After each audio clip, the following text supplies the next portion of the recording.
Eu gostaria que vocês pudessem abrir a sua Bíblia, lembrando que o quadro de avisos tem lá comunicados pertinentes, que porventura não foram mencionados ou remencionados, vão estar lá, tá bom? Gostaria que você pudesse abrir a sua Bíblia em Filipenses, na Epístola à Igreja de Filipos, por favor.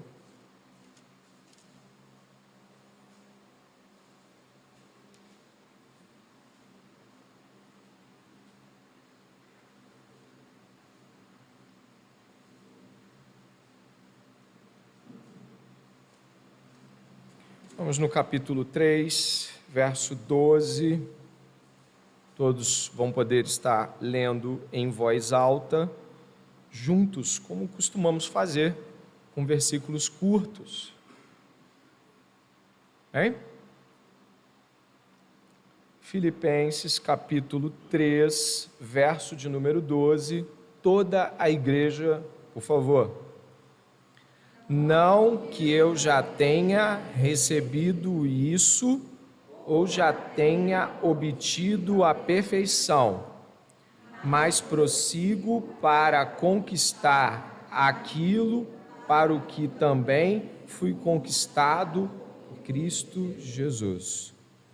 Nossa reflexão de hoje tem o seguinte tema: excelência, deficiência e suficiência.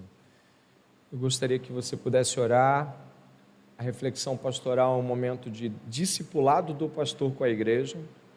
E eu peço que durante essa semana você possa fazer perguntas aos seus discípulos de como foi a reflexão para eles. Pergunte para ele e para ela: olha, o pastor tratou de algo pertinente. Você refletiu sobre isso? Ore comigo, por favor. Pai, nos entregamos a Ti, a Tua palavra santa, pedindo que o Senhor fale conosco, pedindo que o Senhor trabalhe em nossos corações, pedindo que o Senhor conserte coisas agora, nesses 15 minutos. O Senhor não precisa de muito tempo para fazer grandes coisas. Fala conosco, Deus, que todo mundo esteja atento, prestando atenção na palavra. Em nome de Jesus, amém.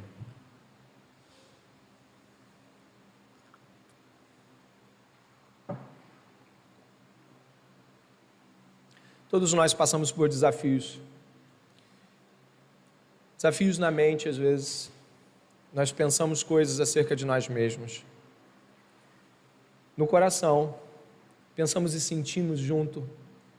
Fazemos um certo tipo de medição que muitas vezes nos coloca em uma posição extremamente difícil.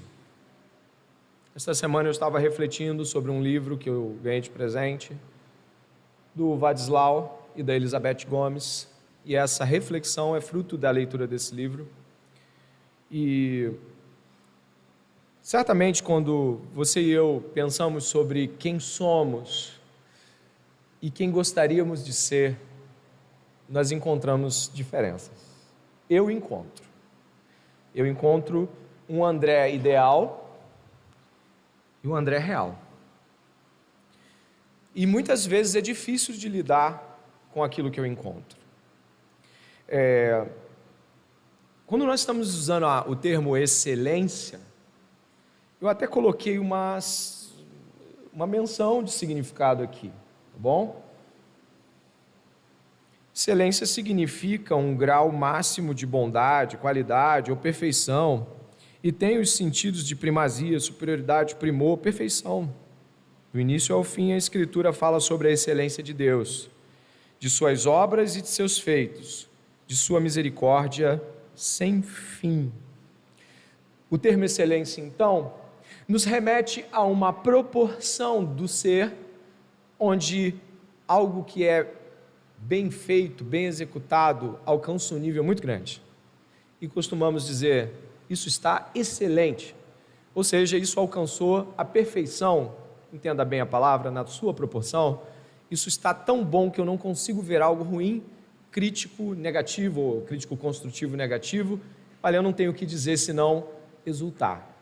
Excelência. Grandes nomes da história da igreja foram exaltados por excelências, e alguns você já deve ter ouvido falar. Agostinho de Hipona, Você já ouviu falar sobre a sua capacidade filosófica e reflexiva em relação a Deus? Já ouviu falar de como Calvino era exato e preciso em suas afirmações? Já ouviu falar como Jonathan Edwards era e é considerado por muitos como o Agostinho da Nova Inglaterra? Jonathan Edwards é considerado como um dos grandes filósofos norte-americanos de todos os tempos. Alguns que já tiveram contato com as suas resoluções acabaram vendo alguns espelhos olhando para si mesmos. Pois é, homens como eles, John Owen, são excelentes. A gente consegue ver coisas fantásticas. E eu e você já tivemos uma vez ou outra o desejo de sê-los. Não é verdade? Pois é. Mas, pertinente a este fato, nós vemos o apóstolo Paulo aqui falar sobre o capítulo 3, verso 12, onde ele vai dizer que não tem obtido a perfeição. Ele não obteve a perfeição. Um tipo de posição excelentemente perfeita sobre aquilo que ele está buscando.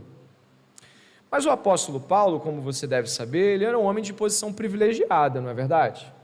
Ele era um homem muito instruído, cresceu aos pés, talvez, do melhor do seu tempo, Gamaliel, poliglota, o cara sabia muitas línguas, ele era um homem multicultural, multifacetado em termos culturais.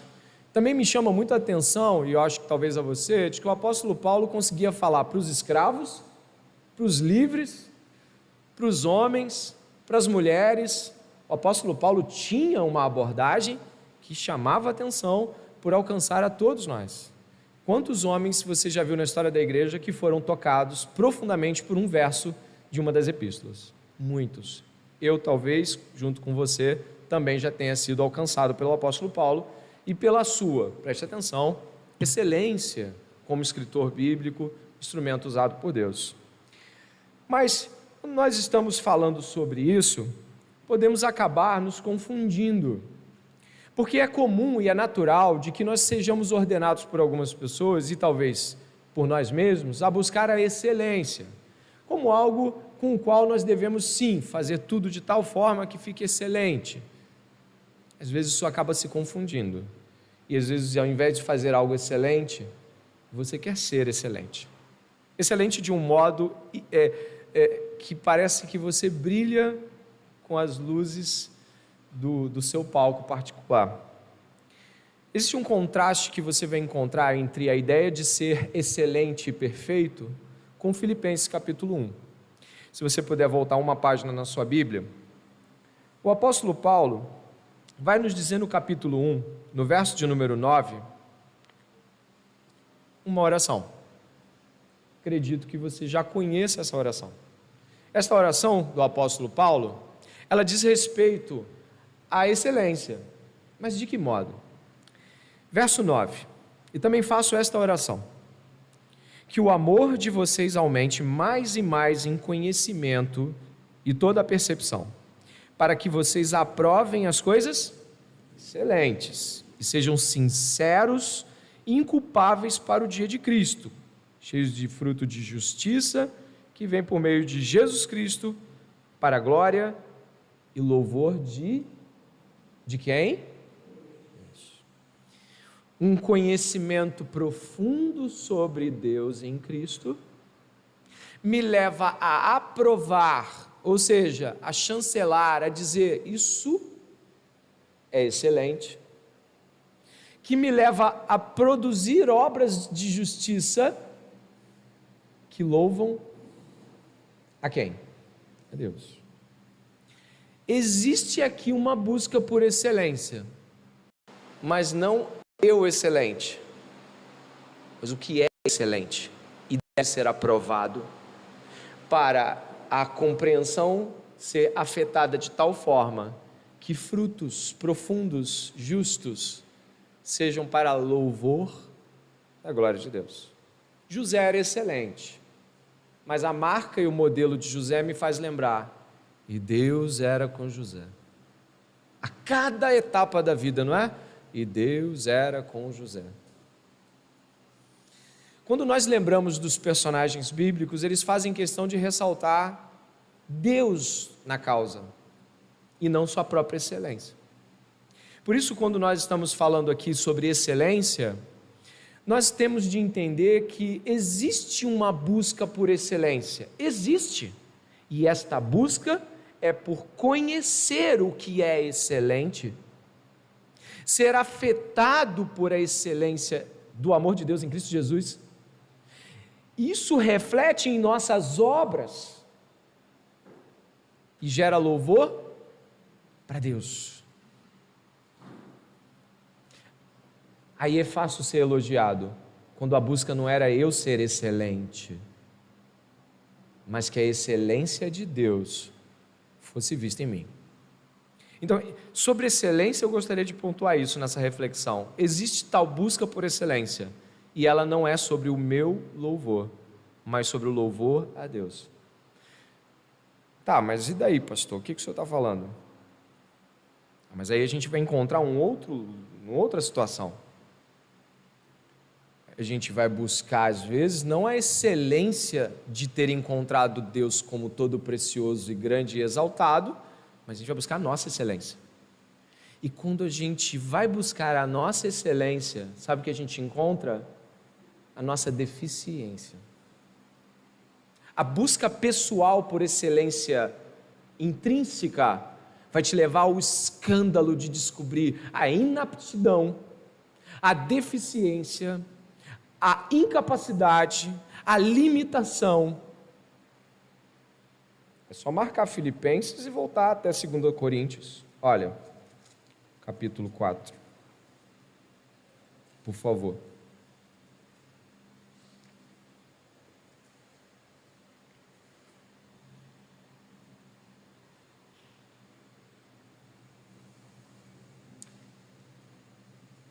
Posso?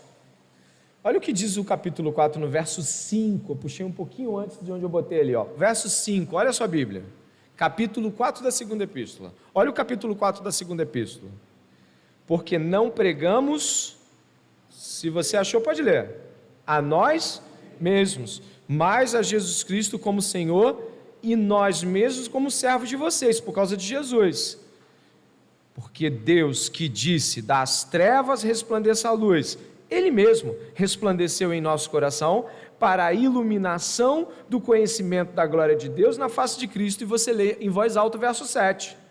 Temos...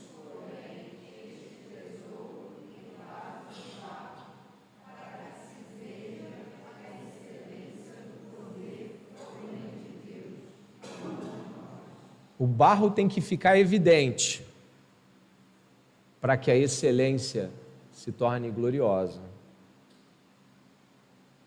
Mas o que nós fazemos às vezes sabe o que é, não é? Tu sabe como é, né?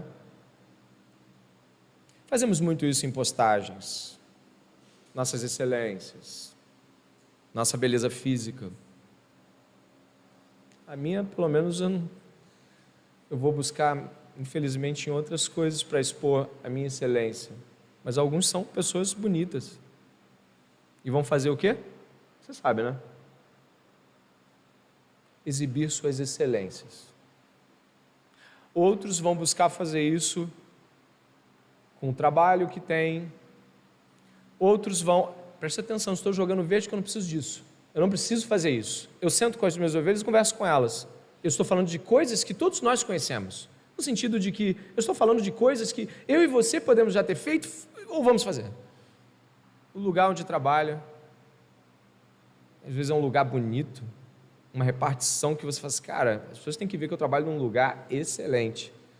Às vezes não está percebendo, mas está atribuindo a si mesmo tal grau de excelência. Eu não estou julgando todas as coisas do mesmo padrão, não estou julgando o seu coração, eu não sei porque você fez aquilo, mas eu quero te dizer que quando nós gostamos de exibir nossas virtudes, beleza, o que ganhamos, nossa família bonita e um monte de coisas, nossa amizade colorida, bonita com o irmão, com a irmã que a gente gosta, tome muito cuidado, porque talvez o que você esteja buscando é exibir uma excelência pessoal.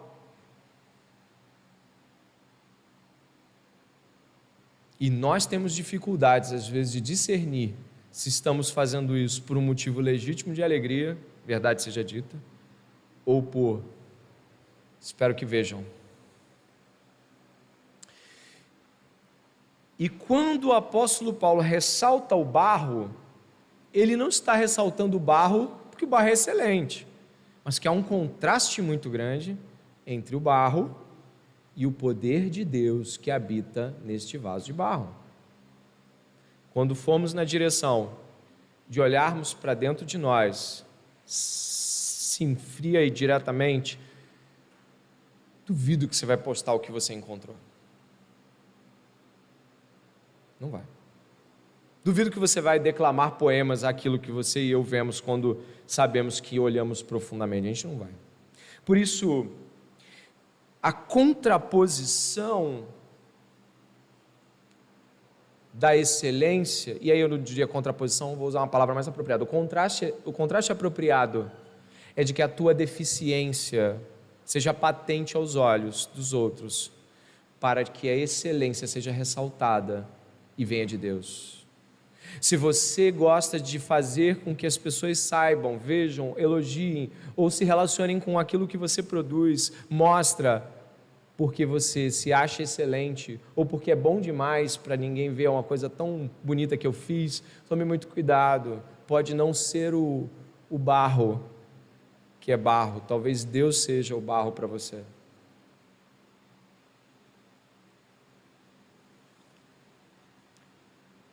Nós somos pessoas que têm dificuldade de ver, e a Bíblia fala isso o tempo todo. Eu coloquei aqui alguns movimentos que você já deve ter visto nas Escrituras. Por exemplo, o ideário de perfeição se mostra na predileção israelita por líderes sem nenhum defeito físico. A escolha do primeiro rei, Saul, moço e tão belo que entre os filhos de Israel não havia outro mais belo do que ele, desde os ombros para cima, sobressaiu a todo o povo. E na divisão do reino, ou seja, naquela tentativa de Absalão tomar o reino do pai dele, né, você deve lembrar um pouco disso, é dito assim: não havia, porém, em todo Israel homem tão celebrado por sua beleza como Absalão. Da planta do pé ao alto da cabeça não havia nele defeito algum. Mas em seguida, e ele furtava o coração dos homens de Israel. A beleza confunde quando ela nos cega para a excelência de Deus. Em algum momento, o Senhor nos dá a oportunidade de ver esses contrastes, e no próprio Velho Testamento, eu já estou terminando, você também consegue ver. Você deve lembrar, por exemplo, e aí eu posso ressaltar antes de pedir que a Priscila passe, você deve lembrar que Deus não aceitava animal com defeito. Para fazer o sacrifício tinha que ser perfeito. E também os sacerdotes precisavam ser sem defeito. Também, quando se aproximavam, deviam estar puros de todos os rituais que tinham feito, tem que estar tudo puro, tudo perfeito. Por quê?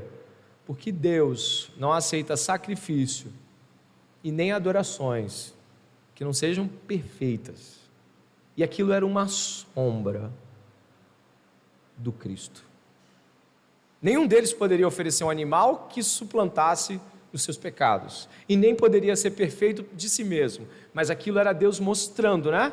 Fazendo, olha, vai vir o que é perfeito, algo muito grandioso vai vir.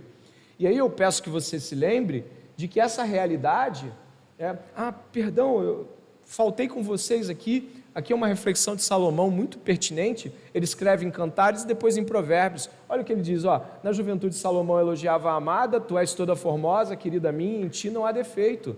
E mais tarde ele mesmo acabou percebendo que enganosa é a graça e vã a formosura. Mais velho, percebeu que o tamanho da beleza não era tão importante assim. Quando nós vemos esse contraste, e aí eu posso botar o texto selecionado, faremos bem em lembrar, né, que o impedimento do acesso ao lugar da glória de Deus, eu estou falando aí dos sacrifícios, da aproximação ao Santo dos Santos, né, de Deus a sacerdotes com defeito, servia para reforçar a realidade da separação, a vida entre o homem caído e a santidade de Deus. Deus trabalha apenas com a excelência. Mas é aí que está. A nossa busca por excelência, enquanto intrinsecamente encontrada em nós, vai esbarrar no encontrar-se com um ser defeituoso, um ser limitado, incapaz, inapto. E é aí que muitos de nós naufragamos. Você sabe como? Eu não sou nada, eu não posso conseguir fazer nada. acho que eu sou um lixo, acho que eu não presto para nada. Os autocomisserativos queriam ser excelentes em si mesmos.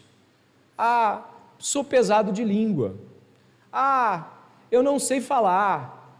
E Deus vai dizer: quem fez a boca do mudo, quem fez o ouvido do surdo. É assim que ele diz para Moisés. E o que ele está buscando mostrar para Moisés é quem realmente faz algo, é quem realmente vai operar aquela grande obra, é quem realmente vai ser excelente. Deus nos ordena apreciar a excelência dele, para refletir a excelência dele. Mas desse lado da eternidade, ninguém será excelente, perfeito em tudo. A chamada da perfeição de Mateus capítulo 5 não é sobre não pecarmos. Todo mais ali fala sobre pecarmos. Depois vai falar sobre a gente arrancar o braço se estiver pecando, o olho se estiver pecando. Então não é sobre ser perfeito no sentido de impecável, mas sobre refletir essa perfeição ao apreciarmos o que é excelente. Muitos de nós apreciam a vida dos ímpios e refletem essa vida. Apreciam a busca de um ímpio e refletem essa busca. E consideram isso o que é? Excelente. Eu queria essa vida, eu queria assim, eu queria que as coisas fossem assim. As seguranças, as perfeições. E Deus nos coloca em insegurança aparente para mostrar quem é o verdadeiro refúgio. Deus nos coloca em ausência para mostrar quem é o providenciador. Deus nos coloca em condições dificílimas para dizer quem é aquele que desfaz todas as coisas e refaz segundo o conselho da sua vontade e faz todas muito bem. Deus nos coloca em um mundo defeituoso, não porque Ele o criou desta forma, mas porque o pecado afetou todas as coisas, inclusive nós e a nossa percepção sobre Deus. E sabe o que Deus faz? Ele nos coloca com ausências. Ele nos conduz a perceber a nossa incapacidade, para que o barro se reconheça como barro.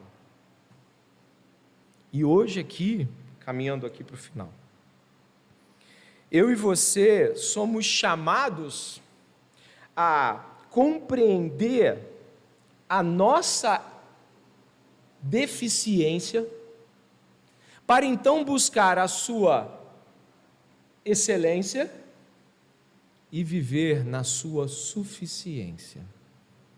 Deus basta para nós. A minha graça te basta, porque o meu poder, você tem que saber isso, se aperfeiçoa fraqueza, no barro. É no barro que eles vão ver a luz que resplandece. Nós, Romanos, por exemplo, somos chamados a refletir a ideia de que é um corpo com muitos membros. É o que diz Romanos capítulo 12, na parte ética depois. Nem todo mundo faz a mesma coisa, porque nem todo mundo foi colocado para fazer a mesma coisa. Um faz uma coisa que o outro não consegue, e isso reflete Deus, que é tudo em todos. Mateus capítulo 6, verso 34, sabe o que fala? Basta cada dia? A palavra em grego é suficiente. Deus ordena o mal suficiente para hoje. Estava falando isso agora há pouco com minha irmã, a gente estava conversando. Deus ordena o tanto da dificuldade. Existe dificuldade suficiente para hoje, não chame a de amanhã. Não viva pelas suas próprias esperanças na dificuldade da semana que vem. Existe uma dificuldade determinada para que nós venhamos a viver hoje, e ela deve responder aos propósitos de Deus, porque Deus é excelente e suficiente para as necessidades de hoje. O pão de cada dia foi prometido, e nós precisamos aprender a viver, não em busca de sermos excelentes, mas quando encontrarmos algo que não conseguimos fazer, quando encontrarmos algo que tememos, encontrarmos algo que nos torna inseguros quanto ao futuro, encontrarmos algo que nós não conseguimos fazer, a gente faz assim: glória a Deus, porque eu posso me achegar agora e dizer: eu não consigo, mas se o Senhor quiser que eu faça, eu vou fazer, porque eu sei que no fim das contas faz qualquer coisa que resplandeça. Hoje, nesta manhã, eu te conclamo a dizer só sim para Deus, Sim, Deus, sim, Deus, sim, Deus, sim, Deus, eu vou. Sim, Deus, eu vou. Sim, sim, sim, para onde queres eu vou. Faça o que o Senhor me pedir. Mas não parece que você vai conseguir fazer isso. Mas não sou eu, nunca fui. É Deus.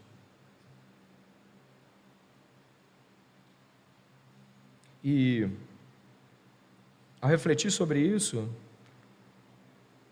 o apóstolo Paulo vai dizer no capítulo 2, aí mesmo da epístola, dá uma olhada, capítulo 2 de Coríntios, da segunda, você pode, claro, estar já examinando o seu coração, eu não tenho dúvida de que você pode refletir, eu acho que Deus está falando conosco de modo objetivo, direto, pessoal, cabe a você responder com fé a isso, cabe a você olhar e falar assim, Deus está falando comigo.